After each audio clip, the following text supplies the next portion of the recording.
Bom dia, igreja, graça e paz a todos. Hoje será a quarta parte. Hoje foi bonito. Foi bonito, né? Muita gente, nós tivemos louvores de Natal e é tão bom essa época do ano.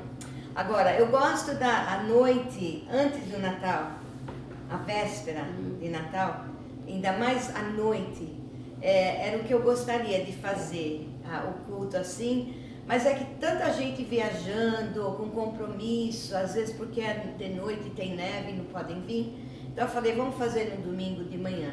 Mas é tão especial, né, quando fazemos o culto na véspera.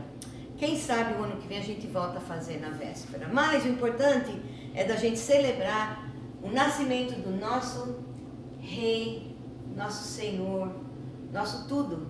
Ele é nosso tudo. Então eu queria compartilhar umas escrituras nesta manhã para encerrar essa série que nós chamamos de Por que celebramos o Natal? Parece até que é óbvio, né? O nascimento de Cristo, Jesus nasceu, mas quanta gente não sabe o porquê? Por que Jesus veio? E nós falamos sobre isso nas últimas semanas e hoje vamos falar mais um pouquinho. Lá em Mateus, no capítulo 1, do versos 18 ao 25, fala sobre o anúncio, né, da vinda de Jesus. Então nós vamos falar um pouquinho dessa passagem em Mateus e também vamos falar um pouco da passagem que se encontra em Lucas, quando Maria recebe a visita do anjo, enfim. Então eu vou ler bastante, vocês tentam ficar comigo aqui, porque às vezes confunde um pouquinho, né? Para a gente ir para lá e para cá nas escrituras, mas é importante. Então, Mateus 1, no versículo 18, está escrito assim, ó. Foi assim o nascimento de Jesus Cristo, o Messias. Interessante que a palavra de Deus, o apóstolo Mateus, ele afirma desde o início que Jesus foi o Messias. Messias é uma palavra hebraica que significa ungido, que no grego vem a palavra Cristo, tá? Então, não é porque Jesus, o sobrenome dele era Cristo, Jesus Cristo, a gente sempre fala, né? Jesus Cristo parece que era o nome, o primeiro e o segundo nome, mas não, é porque ele era o Messias, o ungido, o Cristo, aquele que foi enviado de Deus para nos salvar dos nossos pecados. E nos tempos do Velho Testamento, profetas que transmitiam a mensagem de Deus, os sacerdotes também, que eram intercessores espirituais pelo povo, e os reis que governavam as nações, eles eram ungidos com óleo para essas funções. Interessante que aqui, quando eles chamam Jesus do Messias, Jesus, as escrituras dizem que ele foi o profeta, ele foi um sacerdote, ele foi um rei. Como foi profetizado ao decorrer dos séculos, nas escrituras nós lemos profecias e tudo mais. Em João 6,14 fala sobre Jesus, o profeta. Está escrito assim: depois de ver o sinal miraculoso que Jesus tinha realizado, o povo começou a dizer: sem dúvida, este é o profeta que devia vir ao mundo. Veja bem, mas tem tantas profecias cumpridas, tantos testemunhos de pessoas que afirmam, só não crê quem não quer. Quem quer tapar os ouvidos e tapar os olhos, que Jesus é o Messias, foi o Messias, o esperado Messias. Até hoje ele é rejeitado, mais para frente nós vamos falar sobre isso. Hebreus 5,6 fala dele sobre a parte sacerdotal. Diz assim, e diz no outro lugar: tu és sacerdote para sempre, segundo a ordem de Melquisedeque. Esse Melquisedeque foi um sacerdote lá no Antigo Testamento, enviado por Deus, e tem uma história, eu podia até ensinar sobre isso, mas vai ocupar muito tempo, hoje não é dia para isso. Mas o importante é a gente saber que Jesus foi um sacerdote também, que sacerdote é simplesmente um intercessor. Nós hoje, depois da morte de Cristo, depois que o véu foi rasgado no meio, nós temos acesso ao Santo dos Santos. No Antigo Testamento, só o sumo sacerdote podia entrar lá dentro. E hoje, por causa da morte de Jesus, nós temos direto acesso ao Pai. Então, nós somos sacerdotes em nossas casas, na nossa caminhada cristã. Porque nós podemos ir diretamente para Deus, sendo que no Velho Testamento não era assim. Deus escolhia servos para interceder entre o povo e Ele. E esses que eram chamados de sacerdotes, que trabalhavam no templo, faziam sacrifício de animais, ofertas, enfim. Então, como Jesus era o Messias ungido, nós falamos dele de ser sacerdote, profeta e também rei. Quantas vezes nas Escrituras nós vemos Jesus ser referido ao chamado do rei que era por vir? Por exemplo, em João 12,15, está escrito: não tenha medo, ó cidade de Sião, eis que o seu rei vem, montado no jumentinho. Isso foi uma profecia cumprida. Lembra quando Jesus, a gente fala disso na Páscoa, quando ele entrou, aquela entrada triunfal em Jerusalém, num jumentinho? Porque aquilo foi uma profecia lá no livro de Zacarias, do profeta Zacarias. Que havia sido profetizado que o rei entraria em Jerusalém, montado num jumentinho. Tá? Então, a Bíblia é cheia de profecias, cumpridas, aliás, quando Jesus veio. Aí continua no versículo 18, em Mateus, assim, está escrito: Maria, sua mãe, estava prometida em casamento a José. Mas antes que se unissem, achou-se grávida pelo Espírito Santo. Aí a gente vê que ela tinha sido prometida naquela época. Hoje em dia já não é tanto assim. Mas naquela época havia uma promessa feita. E os casamentos daquela época entre os judeus era feito em três partes. As famílias tinham que concordar, né? Peraí que eu chego lá, eu não quero adiantar muito, porque eu queria falar uma outra coisa antes de chegar nessa parte. Se vocês se lembram, algumas semanas atrás, quando a gente estava estudando sobre a humanidade que caíram em pecado, lá no capítulo 3 de Gênesis, e aí Deus prometeu a semente. Lembra que ele falou que ia colocar semente, não era sementes, né? Na mulher, e que ia esmagar a cabeça do diabo. Ele estava se referindo ao Messias, a Cristo, que seria essa semente que seria colocada no ventre da mulher. A semente surgiu através do próprio Deus, porque nas Escrituras a gente lê que foi o Espírito Santo que engravidou a Maria, que era uma virgem. Deus é Pai de Cristo, o Pai espiritual. Então, é importante a gente saber isso, porque ele foi totalmente humano através de Maria. Isso é importante porque ele tinha que ser humano. Para ele ser morto na cruz, ele tinha que ser um ser humano, porque só seres humanos que têm sangue. Sangue simboliza a vida, né? A vida está no sangue. Nós já falamos de tudo isso. E também era importante a parte do Espírito Santo, porque aí ele nasceu sem pecado. Se tivesse sido filho de Adão, né? A Bíblia fala claramente que foi através de Adão, que o pecado veio através de Adão. Não que a Maria não era pecadora, porque ela também veio de dois seres humanos. Mas se você pensar bem comigo, Deus, em vez de ele colocar dois seres humanos para que Jesus nascesse, não foi assim. Foi um ser humano, a Virgem Maria, e o Espírito Santo. Porque aí que garantiu que ele era um Deus na carne. Ok? Lá em Lucas registra esse relato, no Evangelho de Lucas, no capítulo 1, do verso 26 ao 35, está escrito: No 6º mês, Deus enviou o anjo Gabriel a Nazaré, cidade de Galileia, a uma virgem, prometida em casamento a certo homem chamado José, descendente de Davi. Isso também foi profecia, porque Jesus seria descendente da linhagem de Davi. E José é constado que ele era descendente.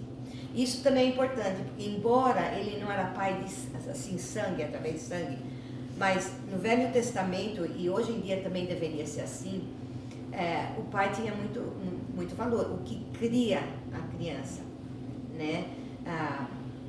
É realmente o pai daquela criança. Então eu fico muito feliz quando eu vejo um homem que cria filho que foi gerado biologicamente de um outro homem, mas aquele faz o papel de um verdadeiro pai. Graças a Deus na minha vida eu tive essa experiência. Meu marido criou 2 filhos, né? Que dele não era biologicamente dizendo. O Manny também, né? Criando o Daniel. Então, a gente nunca pode pensar ou falar que só porque não veio do sangue, às vezes é muito mais forte um homem, um padrasto, ou uma madrasta que cria. Eu lembro de um casal que trabalhava no Rennes e a mãe das menininhas morreu de câncer e as menininhas eram muito novinhas, lembra, mãe? E essa moça que não tinha filhos dela própria, ela casou com um rapaz chamado Ronnie e ele tinha, parece que era 3 meninas. E essa moça criou as meninas dele como se fosse dela. Nossa, ela protegia aquelas crianças que eram uma maravilha. E criou todas, elas chamavam ela de mãe e tudo mais. Então a gente aproveita uma mensagem dessa, falando de José e da obediência dele, de ter criado Jesus, filho de Deus. Olha que privilégio, né? Mas ele era um homem muito justo. Bom, o anjo aproximando-se dela disse: alegre-se, agraciada, o Senhor está com você. Maria foi agraciada, a graça de Deus estava estendida sobre ela. Não era uma coisa que ela mereceu. Por isso que ele chama nas Escrituras Maria agraciada. Poderia ter sido qualquer outra virgem, mas pela graça de Deus ele escolheu Maria. Isso é importante também, que às vezes a gente idolatra Maria, e eu dou respeito a ela por ter sido mãe de Cristo. Porém, foi pela graça de Deus, não por obras, não por merecimento. Ela foi agraciada. O Senhor está com você. Maria ficou perturbada com essas palavras, pensando no que poderia significar essa saudação. Mas o anjo disse a ela: não tenha medo, Maria, você foi agraciada por Deus. Você ficará grávida e dará à luz a um filho, e lhe porá o nome de Jesus. Ele será grande e será chamado Filho do Altíssimo. O Senhor Deus lhe dará o trono de seu pai Davi, e ele reinará para sempre sobre o povo de Jacó. Seu reino jamais terá fim. Tanto é que um dia as Escrituras ensinam que Jesus vai voltar e vai reinar. O reino de Deus vai vir para o mundo. Mas quando ele voltar pela segunda vez, ele vai voltar como um guerreiro, como rei dos reis. E ele vai estabelecer o reinato dele aqui no mundo. Isso vai ser lá para frente.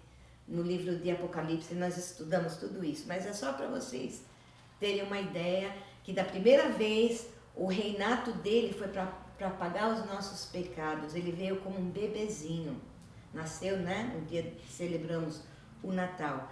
Mas um dia ele vai vir como um rei para estabelecer o reinato dele. Bom, perguntou Maria ao anjo: como acontecerá isso se sou virgem? Pensa bem. Ela nunca tinha conhecido um homem ainda. Ela estava prometida a José, mas ela nunca tinha consumado o relacionamento. Ela era uma virgem. E o anjo respondeu: o Espírito Santo virá sobre você, e o poder do Altíssimo a cobrirá com sua sombra. Assim, aquele que há de nascer será chamado Santo, Filho de Deus. Amém? Vamos voltar lá para Mateus no 19, diz assim: por ser José seu marido, um homem justo, e não querendo expô-la à desonra pública, pretendia anular o casamento secretamente. Então, ele era um homem justo, ele obedecia às leis de Deus. E ele sabia que pela lei, ele poderia ter um divórcio, mesmo que eles não eram casados, mas a promessa entre os dois era formada assim, eles eram praticamente casados, só faltava consumir o casamento fisicamente, né? E observa como as escrituras chamam José de seu marido, mesmo sem o casamento assim que a gente às vezes pratica aqui, a promessa deles estarem juntos já era suficiente para considerar ele marido dela. Interessante, né?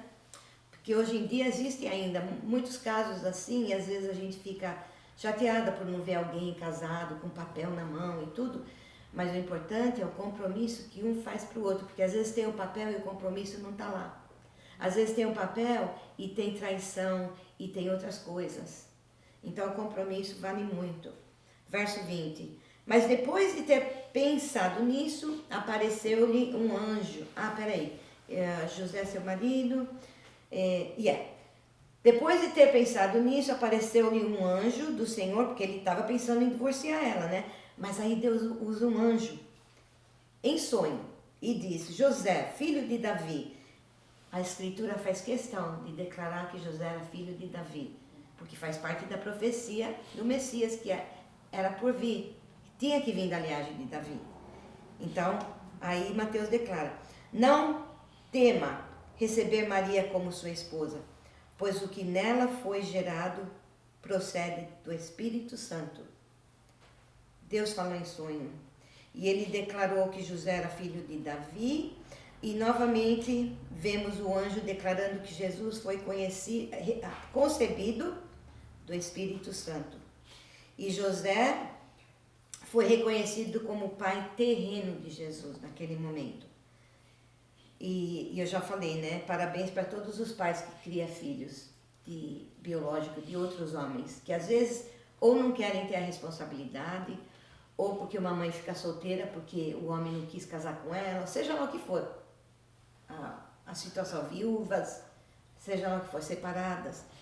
Ok? Bom, Jesus, esse nome significa o Senhor salva. O nome dele já tinha um significado. Tanto é que João 3,16, um versículo bem famoso, né, no cristianismo, porque Deus tanto amou o mundo que deu o seu Filho unigênito para que todo que nele crê não pereça, mas tenha vida eterna. Ele é o Salvador. Verso 22. Tudo isso aconteceu para que se cumprisse o que o Senhor dissera pelo profeta. E esse profeta, essa profecia foi lá em Isaías. Ele era um profeta séculos antes de Jesus vir. Foi declarado em Isaías 7,14. A virgem ficará grávida e dará luz a um filho. E lhe chamarão Emanuel. E essa palavra Emanuel significa Deus conosco. Então, o próprio Deus que morava no céu com o Pai, segunda pessoa da Trindade. Por isso nós temos a Trindade, porque eles eram um, mas cada um teve sua função. Deus Pai nunca deixou o trono, Criador de tudo. Mas junto com ele estava o que seria depois seu filho, que viria ao mundo através do nascimento, né? Da Maria ter recebido essa visita do Espírito Santo. Aí a gente vê o Deus triuno, Pai, Filho e Espírito Santo. Também é importante para o cristianismo. E João confirma isso, porque em João, no Evangelho de João, capítulo 1, verso 1, está escrito: no princípio era o Verbo, e o Verbo estava com Deus. Quem era o Verbo?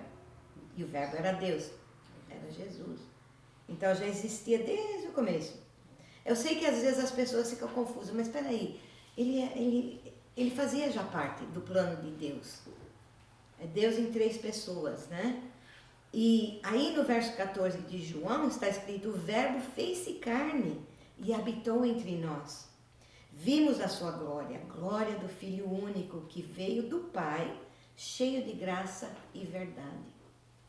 A graça de Deus não é uma licença para a gente pecar, não. A graça de Deus é algo que Deus derrama sobre nós para a gente poder viver a nossa vida cristã. Ok, voltando em Mateus, no verso 24 do capítulo 1.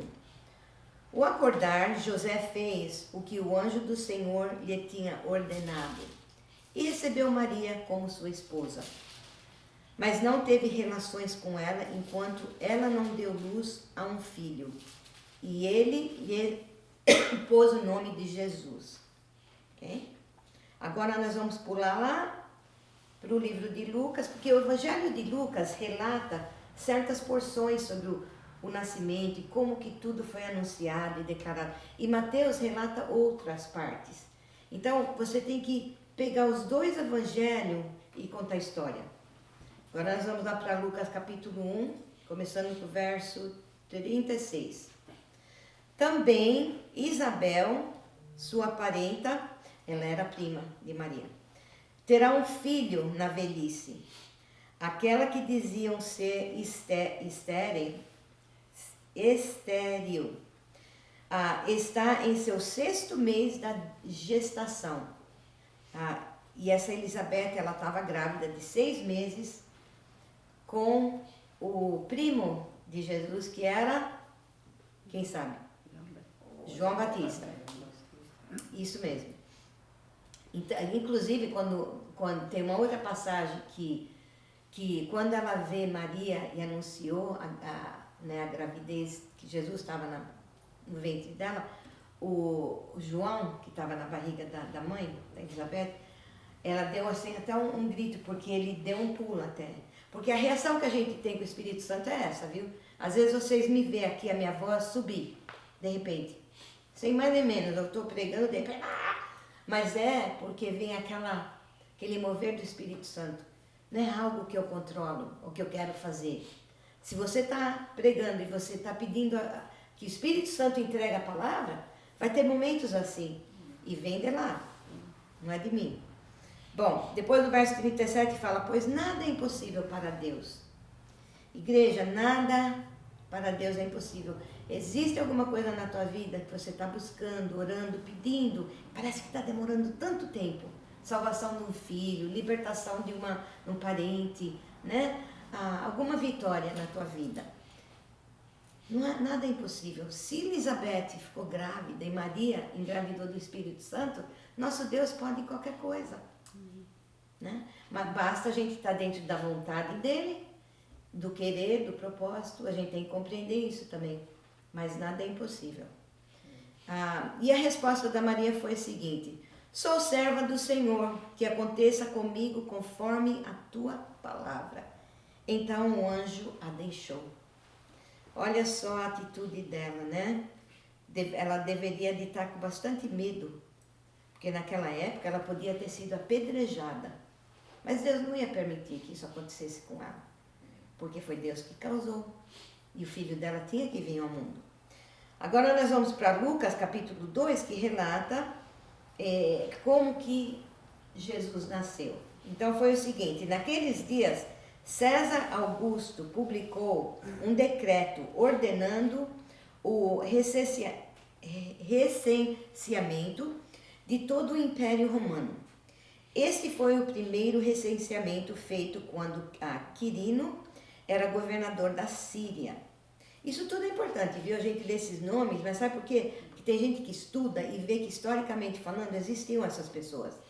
Para eles compreenderem que a palavra de Deus é legítima. Deus põe essas coisas, não é à toa. Ele põe nomes, ele põe situações, cidades, que é para as pessoas poderem verificar. Se não crer por fé, vamos crer então na ciência, vamos crer mesmo no comprovar da história, tá? E todos iam para a sua cidade natal a fim de alistar-se. Porque naquela época não se esperava que os judeus servissem no Império Romano, mas esperava que eles pagassem taxas, né, impostos. Portanto, foi feito o censo, que era mandar as pessoas, cada um para a sua cidade, para ver quantas pessoas moravam lá, para eles saber quanto que eles iam coletar de imposto. O plano do homem é esse, mas o plano de Deus era bem ao contrário. Deus usou um governante, uma lei humana, para pôr cada um no seu lugar. Para quê? Para que o filho dele nascesse aonde havia sido profetizado que ele ia nascer. Porque se Deus não orquestrava as coisas dessa maneira, Jesus ia nascer em Nazaré, na Galileia, porque os pais dele moravam lá. Mas por causa desse decreto, eles tiveram que fazer a longa viagem, sentado num jumentinho, Maria grávida e às vezes na caminhada. E quem já teve filho sabe muito bem que no 9º mês a gravidez está tão sensível que qualquer coisinha mexe, né? Mas ele fez tudo de uma maneira tão maravilhosa que foi assim que aconteceu. E o bebê realmente nasceu em Belém, quer ver? Assim José também foi da cidade de Nazaré, da Galileia, para a Judéia, para Belém, cidade de Davi, porque pertencia à casa e à linhagem de Davi. Deus está no controle, irmãos, de todas as coisas. Eu já expliquei que ele usou esse decreto para cumprir uma profecia encontrada em Miqueias, no Velho Testamento, no capítulo 5, verso 2. Mas tu, Belém Efrata, embora pequena entre as clãs de Judá, de ti virá para mim aquele que será o governante sobre Israel. Suas origens estão no passado distante, em tempos antigos. Quer dizer, ele sempre existiu, mas agora ele ia vir como um ser humano. Verso 5. Ele foi a fim de alistar-se com Maria, que lhe estava prometida em casamento e esperava um filho. Foi 70 milhas de viagem, 70 a 90 milhas, demoraria talvez uns 3 dias. Imagine o sacrifício, né? E o preço que essa mulher também pagou. Porque enquanto estavam lá, chegou o tempo de nascer o bebê e ela deu à luz a seu primogênito. Sabe o que quer dizer primogênito? É o primeiro filho. Isso quer dizer que Maria teve mais. Porque religiões ensinam que Maria era virgem, teve Jesus, nunca mais teve filho. Porque não teve relação sexual com o marido, porque ela era santa, né? Não, ela teve muitos filhos depois. Jesus foi o primogênito. Envolveu-o em panos e o colocou numa manjedoura, porque não havia lugar para eles na hospedaria. Desde o nascimento de Cristo, ele foi bloqueado e rejeitado. Não havia lugar para ele na hospedaria. Por isso ele acabou nascendo numa manjedoura e colocado lá onde animais moravam. Isso fala muita coisa para a gente. Uma das coisas é da humildade do nosso Senhor, também do fato dele ser, né, rejeitado. O Criador do céu e da terra, ele escolheu vir nesse mundo e passar por tudo isso, essa humilhação por nós. E a gente quer tanto conforto, tanta coisa, né? E outra coisa que fala também é que lá existiam os animaizinhos que futuramente seriam, como que fala, sacrificados para pagar os pecados dos judeus, do povo de Deus, através do sacerdote no templo. E os pastores que estavam lá, que foi anunciado pelo anjo, nós vamos ler, esses pastores cuidavam dessas ovelhinhas e tudo. E foi lá que o Filho de Deus nasceu. Por quê? Porque a Bíblia ensina que ele seria o Cordeiro de Deus que tirava o pecado do mundo. Lá no versículo 8 fala: havia pastores que estavam nos campos próximos e durante a noite tomavam conta dos seus rebanhos. Pastor, esses pastores cuidando do seu rebanho à noite, que era a parte mais perigosa, né? Isso para mim fala muito de vigiar pelas ovelhas. Muitas vezes o Senhor acorda a gente à noite, né? Para a gente pastorear, para a gente fazer uma oração para alguém ou para a igreja. Então o dever deles era de cuidar, de pastorear as ovelhinhas que estavam lá, sujeita a predators, né? Versículo 9. E aconteceu que o anjo do Senhor apareceu-lhe e a glória do Senhor resplandeceu ao redor deles e ficaram aterrorizados. Mas o anjo lhes disse: não temam, não tenham medo. Estou lhes trazendo boas novas de grande alegria, que são para todo o povo. Hoje, na cidade de Davi, lhes nasceu o Salvador, que é Cristo, o Senhor. Cristo, lembra o que quer dizer? Ungido, o Messias, é o Cristo. Isso lhes servirá de sinal. Encontrarão o bebê envolto em panos e deitado numa manjedoura. Deus preparou aquilo que Maria havia feito para quando os pastores chegassem lá para visitar, seria um sinal para eles crer que ele era o Messias. Às vezes a gente não pensa nesses detalhes, né? Deus deu sinais e depois foi registrado aqui por Lucas, que aliás Lucas, uma vez eu estava estudando e eu descobri que provavelmente foi através do relato da própria mãe de Jesus, Maria, que ajudou Lucas a escrever o Evangelho, porque só ela ia ter certas informações sobre esses detalhes. Então ela passou para Lucas, que depois escreveu para nós ter o relato. Não é interessante? Versículo 13. De repente, uma grande multidão do exército celestial apareceu com um anjo, louvando a Deus e dizendo: glórias a Deus nas alturas e paz na terra aos homens, aos quais ele concede o seu favor. Quando os anjos os deixaram e foram para os céus, os pastores disseram uns aos outros: vamos a Belém e vejamos isso que aconteceu e que o Senhor nos deu a conhecer. Então correram para lá e encontraram Maria e José e o bebê deitado na manjedoura. Depois de o verem, contaram a todos o que lhes fora dito a respeito daquele menino. E todos os que ouviram o que os pastores diziam ficaram admirados. Aí a gente já vê um relato do Evangelho. Eles anunciaram as boas novas. E é boas novas. Evangelho significa boas novas. É a boa nova que o nosso Salvador veio ao mundo para nos libertar, para a gente não ter que passar a eternidade no inferno. Isso deve dar um sorriso no nosso... A gente às vezes não pensa nisso, de ser separado eternamente de Deus. A gente às vezes tem um dia ruim, um dia a gente pede até misericórdia, de sofrimento. E a gente fica tudo, desengonçado. Imagina a eternidade sem a presença de Deus, que é bom, que é amor. Imagina ser separado disso. E é uma coisa só que separa nós disso. É o Jesus o Cristo. Aceitar Ele é paz e redenção com Deus. Rejeitar o seu único filho, Ele vai te rejeitar também. Para quem estiver ouvindo, que ainda não dobrou o joelho, não conhece o Senhor, esse é o risco. Se alguém quiser tomar esse risco, paciência. Mas eu não tomaria. Vocês tomariam esse risco? Nunca. Misericórdia, Senhor, para mim, para os meus filhos e para minha família e todos que eu amo, Pai.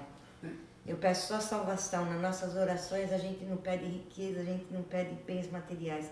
Nós pedimos salvação eterna para os nossos amados, pela alma deles. Amém? Quantas pessoas hoje não têm paz sabendo que um familiar morreu sem conhecer o Senhor? Isso para mim, graças a Deus, a gente pode perder um filho, pode perder um amado, mas sabendo que eles tinham um relacionamento com o Senhor, que aceitou o Senhor como Senhor e Salvador, aquilo me traz conforto. Embora a gente chora, e sofre. Mas o mais importante é isso. Verso 19. Maria, porém, guardava todas essas coisas e sobre elas refletia em seu coração. Enquanto estava acontecendo tudo isso, Maria, ela sabia que ela tinha dado luz ao Filho de Deus. E vinha pessoas dando glórias e tudo, mas ela contemplava, porque ela sabia que um dia, ela não sabia de qual maneira ia acontecer, mas que o Messias veio ao mundo. E que um dia, ela não sabia que ele ia ter que entregar a vida dele na cruz. Ninguém sabia, só o Pai no céu. E Jesus que veio. Mas não podia ser, era um mistério, por muito tempo a crucificação foi um mistério.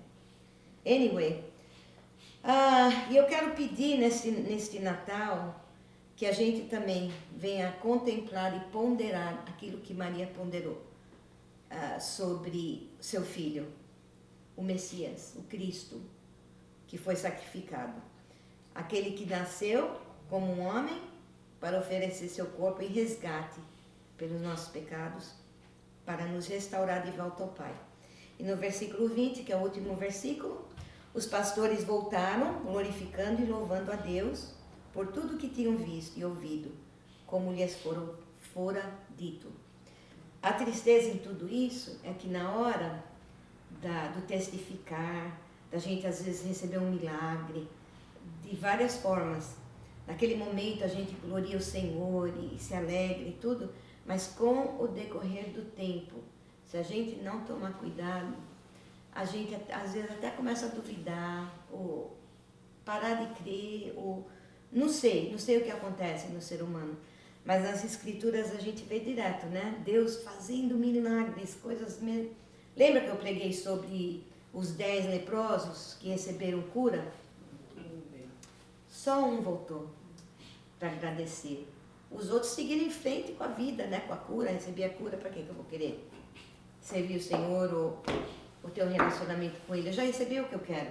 Infelizmente, que esse Natal não seja só sobre receber os presentes debaixo da árvore ou as coisas materiais que a gente quer, mas que seja da gente contemplar e ponderar no nosso coração, que nem Maria fez, quem é esse Jesus? Por que ele nasceu? E que a gente nunca se esqueça disso, em nome de Jesus. Vamos ficar de pé? Obrigado, Senhor, por essa mensagem de Natal. Eu peço que todos que ouvirem essa mensagem, embora eu compartilhei muita informação, li muitas escrituras, mas é um começo para aqueles que ainda não te conhecem, Pai, ou que talvez te conhecem de uma maneira religiosa. O Natal celebrado com uma árvore, com pernil e família e almoço, toda aquela alegria sem realmente reconhecer que o Senhor foi o Cordeiro de Deus que tirou o pecado do mundo. E sem a tua presença, sem o derramar do teu sangue, não haveria salvação para a nossa alma. Que o Natal neste ano tenha esse significado em nossas vidas, Pai. Abençoa todos aqueles que estão ouvindo, Pai, essa mensagem, e que o Senhor possa entrar no coração deles pela tua infinita graça e misericórdia. Em nome de Jesus. Amém. Amém. Feliz Natal.